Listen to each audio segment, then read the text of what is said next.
हाँ जी बेटा, चलिए स्टार्ट करते हैं आज का lecture. Lecture number 38 statistical mechanics की प्लेलिस्ट चल रही है। तो आज हम बात करेंगे regarding the first law of thermodynamics and state functions. तो हमारे सामने जो क्वेश्चन है, that delta W be the work done in A quasi static reversible thermodynamic process. तो हमारे पास रिवर्सिबल प्रोसेस है। Which of the following statement about delta W is correct. मतलब हमारे पास वर्क डन दे रखा है, change in the work done के corresponding कौन सी statement correct होगी। Delta W मतलब change in the work done is a perfect differential if the process is isothermal. Change in the work done is a perfect differential if the process is adiabatic. And third option is change in the work done is always a perfect differential or it cannot be perfect differential. तो हमारे पास सामने चार option दे रखी हुई है, जिसमें mention कर रखा है आइसोथर्मल प्रोसेस के बारे में, एडियाबैटिक प्रोसेस के बारे में, परफेक्ट डिफरेंशियल्स के बारे में और रिवर्सिबल प्रोसेसेस के बारे में। तो इसमें हमने क्या क्या करना है। तो सबसे पहले बात शुरू करेंगे इस यहाँ से, स्टेट फंक्शन कौन कौन से होते हैं, परफेक्ट डिफरेंशियल क्या होता है क्या नहीं होता। पर अगर परफेक्ट डिफरेंशियल कैसे लिखा जाता है, मान लीजिए कोई क्वांटिटी है Q which is dependent on two parameters X and Y। उसको कैसे डिफरेंशियल लिखेंगे, perfect differential d of Q कैसे लिखोगे। इसको लिखने के लिए curl Q by curl of X into d of X लिखा जाएगा, plus curl Q by curl of y into d y लिखा जाएगा। अगर ऐसे हम किसी फंक्शन को लिख सकते हैं मैथमेटिकली, तो उसको परफेक्ट डिफरेंशियल बोला जाता है। थर्मोडायनेमिक्स में परफेक्ट डिफरेंशियल कैसे होता है, उसको भी हम देखेंगे। तो स्टेट फंक्शन से स्टार्ट करते हैं। यहाँ पे स्टेट फंक्शन इन थर्मोडायनेमिक्स की बात करेंगे। A property whose value does not depend on the path taken to reach that specific value is known as state function. मतलब अगर दो पॉइंट्स के बीच में जितनी दूरी है, उसमें से कौन सा पाथ चूज करोगे ए से बी तक जाने के लिए। अगर पॉइंट वन से पॉइंट टू तक जाने के लिए कोई भी सा भी पाथ चूज करो और प्रॉपर्टी आपकी ना चेंज करे, मतलब आपका जो फंक्शन है दैट इज स्टेट फंक्शन। मतलब इंटरनल एनर्जी अगर चेंज जितनी हो रही है, मतलब इट इज यहाँ पे अगर इंटरनल एनर्जी U1 है, यहाँ पे इंटरनल एनर्जी U2 है, तो डेल्टा ऑफ U आपका कितना आएगा, सेम ही आएगा। आप कोई सा भी पाथ फॉलो कर लो, तो उसको बोलते हैं बेटा स्टेट फंक्शन। मतलब जिस प्रॉपर्टी की वैल्यू पाथ से ऊपर डिपेंड ना करे, उसको हम स्टेट फंक्शन का नाम दे देते हैं। तो कौन कौन सी प्रॉपर्टीज होती है, काफी सारी प्रॉपर्टीज होती हैं। मास हो सकता है, एनर्जी हो सकती है, एंथैल्पी हो सकती है, इंटरनल एनर्जी हो सकती है, Gibbs free energy, Helmholtz energy, entropy हो सकता है, प्रेशर हो सकता है, temperature, volume, specific volume and particle number. ये सारे के सारे स्टेट फंक्शन होते हैं जिसकी वैल्यू पाथ के ऊपर डिपेंड नहीं करती। और दूसरी चीज हम देखते हैं, पाथ फंक्शन होते हैं। पहली बात हो गई स्टेट फंक्शन की बात हो गई, अब बात करते हैं पाथ फंक्शन की। पाथ फंक्शन वो होते हैं बेटा जिनके वैल्यू जो है पाथ के ऊपर डिपेंड करती है। या कौन कौन से हो सकते हैं, हीट हो सकता है यहाँ पे, heat change and work done.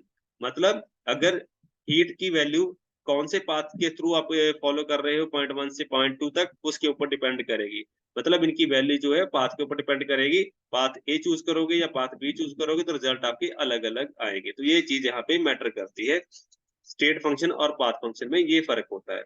अब इनका रेलेवेंस क्या है, रेलेवेंस ये है कि जो स्टेट फंक्शन होते हैं वही परफेक्ट डिफरेंशियल बना सकते हैं, बाकी पाथ फंक्शन परफेक्ट डिफरेंशियल नहीं बनाते। मतलब जो फिजिकल क्वांटिटी, जो थर्मोडायनेमिकल क्वांटिटी जो है स्टेट फंक्शन होगी, जो पाथ के ऊपर डिपेंड नहीं करेगी वही परफेक्ट डिफरेंशियल बनाएगी। जो थर्मोडायनेमिकल क्वांटिटी पाथ के ऊपर डिपेंड करेगी वो परफेक्ट डिफरेंशियल नहीं होगी। ये सीधी सी स्टेटमेंट है।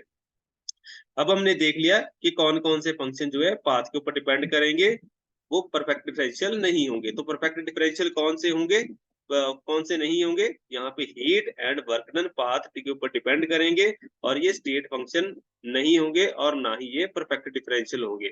इसको हम यहाँ पे इंक्लूड कर लेते हैं। तो यहाँ पे हम इंक्लूड करेंगे फर्स्ट लॉ ऑफ थर्मोडायनेमिक्स के साथ। तो फर्स्ट लॉ ऑफ थर्मोडायनेमिक्स क्या बोलता है, energy can neither be created nor be destroyed, however it can be converted from one form to another form. तो हीट चेंज अगर आपके सिस्टम में हो रहा है, it will be in the form of internal energy और work done. तो ये हमारी इसकी बेसिक स्टेटमेंट हो जाती है। तो ये हम फर्स्ट लॉ ऑफ थर्मोडायनेमिक्स को इंक्लूड कर रहे हैं। अब यहाँ पे देखिए डेल्टा क्यू लिखा हुआ है, डेल्टा डब्ल्यू लिखा हुआ है, इसी को हम यूज करके इस क्वेश्चन को आंसर कर देंगे। कैसे होगा, ना तो डेल्टा क्यू हमारा परफेक्ट डिफरेंशियल है, ना ही डेल्टा डब्ल्यू हमारा परफेक्ट डिफरेंशियल है। तो मैंने आपको पहले ही बता दिया, हमारे क्वेश्चन की स्टेटमेंट देख लीजिए। क्वेश्चन की स्टेटमेंट में लिखा हुआ delta W can not be a perfect differential, delta W is always a perfect differential, delta W is a perfect differential if the process is adiabatic और इट इज आइसोथर्मल। तो चार option है हमारे पास। अब हमें पता चल गया डेल्टा डब्ल्यू जो होता है वो परफेक्ट डिफरेंशियल नहीं होता। अब उसकी एक कंडीशन चेक कर सकते हैं कि आइसोथर्मल है या एडियाबैटिक है। तो फर्स्ट ऑफ थर्मोडायनेमिक्स में बाद हमें पता चल गया कि डेल्टा क्यू जो होता है it is also not perfect differential, तो ये चीज हम यहाँ पे यूज कर सकते हैं। तो डेल्टा टी का कंसेप्ट यहाँ पे आया ही नहीं। तो बात कहाँ पे बनी हमारी, एडियाबैटिक प्रोसेस के लिए। एडियाबैटिक प्रोसेस कौन सी होती है, जहाँ पे हीट एक्सचेंज अलाउड नहीं होता।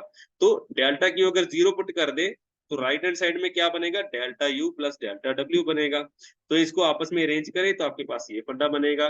तो इंटरनल एनर्जी का चेंज जो है वो एक स्टेट फंक्शन है। तो since it is a state function, ये पाथ के ऊपर डिपेंड नहीं करेगा, तो ये परफेक्ट डिफरेंशियल बन जाएगा। ठीक है जी, ये परफेक्ट डिफरेंशियल बन गया। अब ये वाला परफेक्ट डिफरेंशियल है तो राइट हैंड साइड अगर परफेक्ट डिफरेंशियल है तो लेफ्ट हैंड साइड भी परफेक्ट डिफरेंशियल होगी। मतलब ये दोनों ही सेम चीज को कॉरेस्पॉन्ड करेंगे, दोनों की प्रॉपर्टी सिमिलर सी होंगी। तो यहाँ पे हम कैसे लिखेंगे इसको कि अगर इंटरनल एनर्जी परफेक्ट डिफरेंशियल है तो वर्क डन भी परफेक्ट डिफरेंशियल हो जाएगा। लेकिन कंडीशन क्या है, यहाँ पे हमारे पास कंडीशन है कि एडियाबैटिक प्रोसेस होनी चाहिए। Since internal energy is state function and a perfect differential, therefore work done is also a perfect differential in adiabatic process। तो आइसोथर्मल वाला केस यहाँ पे चलेगा ही नहीं, बिकॉज हम फर्स्ट लॉ ऑफ थर्मोडायनामिक्स में डेल्टा टी का काम नहीं आएगा। रादर देन दैट हम यहाँ पे क्या करेंगे, डेल्टा डब्ल्यू और डेल्टा क्यू और इंटरनल एनर्जी के चेंज के साथ जाएंगे। तो यहाँ से हमें पता चल जाता है कि नॉर्मल सिचुएशन में आपके पास क्या रहेगा, जो वर्क डन है that is not a perfect differential. D option हो सकती थी, लेकिन इसके साथ ही यहाँ पे बी ऑप्शन भी आ गई, जिसकी वजह से हमारी बी ऑप्शन करेक्ट हो जाती है और डी ऑप्शन जो है इनकरेक्ट हो जाती है।